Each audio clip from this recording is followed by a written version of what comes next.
pour une Afrique libre de la France-Afrique et du néocolonialisme. L'Afrique, berceau de la civilisation, est aujourd'hui un continent en quête de véritable souveraineté.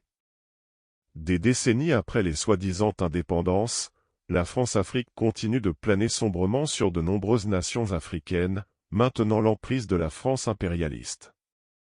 Guy Marius Sagna, fervent militant anti-impérialiste panafricain et membre du Front pour une révolution anti-impérialiste populaire et panafricaine, FRAPP, a clairement exposé la réalité de la situation dans son récent entretien.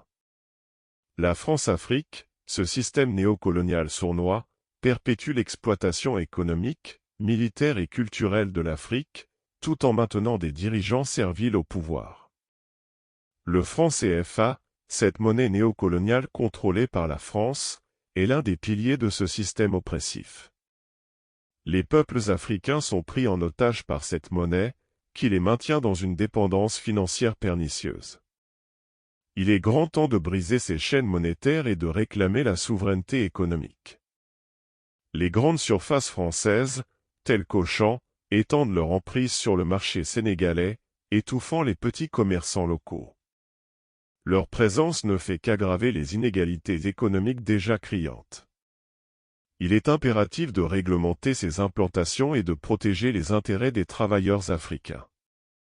La France continue de maintenir une présence militaire sur le continent africain, prétendant agir pour la sécurité, mais en réalité, elle assure ses propres intérêts stratégiques.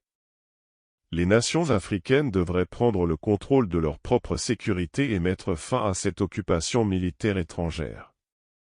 Enfin, la culture africaine est assiégée par l'influence française, notamment par le biais de la langue française. La préservation de nos cultures et de nos langues est essentielle pour garantir une identité africaine forte et résiliente. Il est temps que les peuples africains se lèvent pour exiger une véritable souveraineté.